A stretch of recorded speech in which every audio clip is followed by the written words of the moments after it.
میں ایک سرکاری محکمے میں جاب کرتا ہوں۔ یہ سردیوں کے دن تھے اور میں مصروفیت کے باعث 2 ماہ 15 دن کے لمبے عرصے بعد گھر چھٹی گیا۔ گھر پہنچا تو عید کا سمے تھا۔ ماں باپ، بہن بھائی سب بہت خوش تھے۔ میں نے اس مہینے کی تنخواہ والد کے ہاتھ پر رکھ دی۔ والد نے رقم کا کچھ حصہ اللہ کی راہ میں خرچ کرنے کی نیت سے علیحدہ کیا اور کہا کہ اس رقم سے ایک بیوہ عورت کے گھر راشن خرید کر پہنچا دینا، جو دور کے ایک گاؤں میں رہتی تھی۔ میں اسی وقت گیا اور راشن خرید کر لایا۔ گھر میں میرے لیے پرتکلف طعام کا انتظام کیا گیا تھا۔ بہن بھائیوں کے ساتھ مل کر لذیذ کھانوں کے مزے اڑائے اور سفر کی تھکاوٹ دور کرنے کی غرض سے رضائی میں گھس گیا۔ آنکھیں نیند سے بوجھل ہو رہی تھیں کہ اچانک اس بیوہ عورت اور اس کی یتیم بچوں کا خیال آیا۔ ارادہ کیا کہ ابھی جاؤں اور سامان پہنچا آؤں۔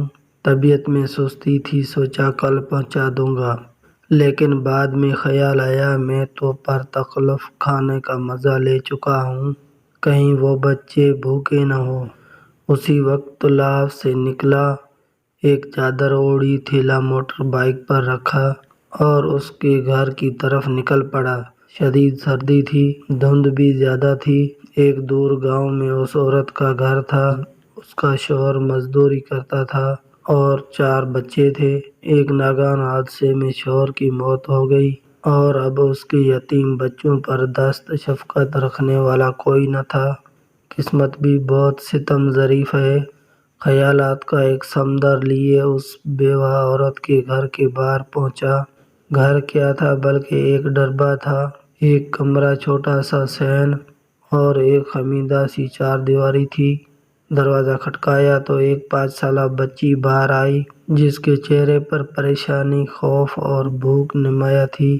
میں اس کے چہرے کو تکے جا رہا تھا اور دل ہی دل میں دعا کر رہا تھا کہ اللہ کسی بچے پر ایسا وقت نہ آئے۔ اس بچی نے ایک پرانا سا جوڑا پہنا ہوا تھا اور شدید سردی میں ایک پھٹی پرانی جرسی پہنی ہوئی تھی۔ پاؤں برہنہ تھے، وہ بھی اس سردی میں کہ پیروں کو جما کے رکھتے۔ میں نے کچھ کہے سنے بغیر راشن والا تھیلا زمین پر رکھا۔ تھیلے کو دیکھتے ہی وہ بولی، کیا اس میں کھانے کا سامان ہے؟ یہ سننا تھا کہ میں حیران ہو گیا۔ ایک بار پھر اس بچی نے یہی سوال دہرایا۔ میں نے مثبت انداز میں سر ہلایا۔ وہ بچی خوشی کے مارے چیختی چلاتی ماں کی طرف بھاگی اور یہ کہے جا رہی تھی، امی فرشتہ آ گیا، امی فرشتہ آ گیا، امی فرشتہ آ گیا۔ اور پھر 2 اور چھوٹے چھوٹے بچے خوشی مارے دروازے پر دوڑے چلے آئے، کبھی مجھے دیکھتے، کبھی اس تھیلے کو، اور خوشی سے لوٹ پوٹ ہوئے جا رہے تھے۔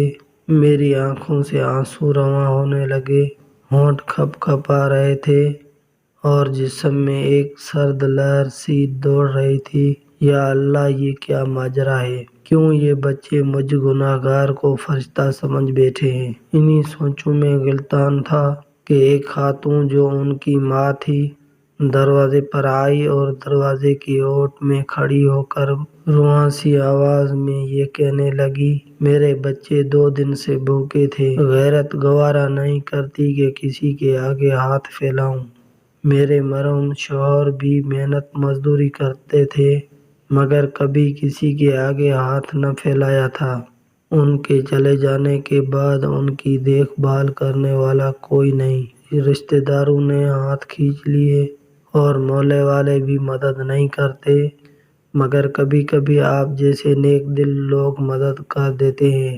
میں 2 دن سے بچوں کو یہ کہہ کر بہلاتی رہی کہ ایک فرشتہ آئے گا اور ہمارے لیے کھانا لے آئے گا، اسی لیے یہ آپ کو فرشتہ سمجھ بیٹھے ہیں۔ اس عورت نے اللہ کے حضور شکرانے کے چند کلمات ادا کیے، مجھے ڈھیر ساری دعائیں دیں اور شکریہ ادا کیا۔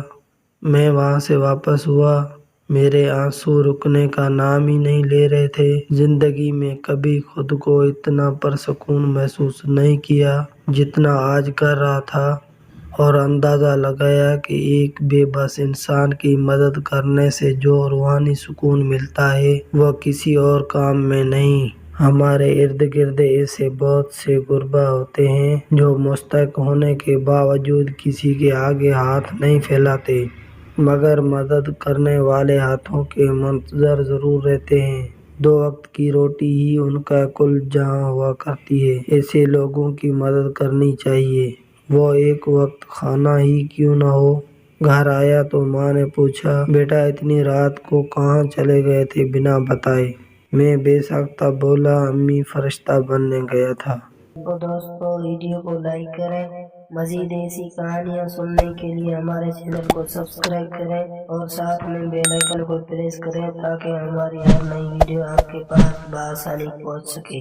پھر ملیں گے نیکسٹ ویڈیو میں۔ اللہ حافظ۔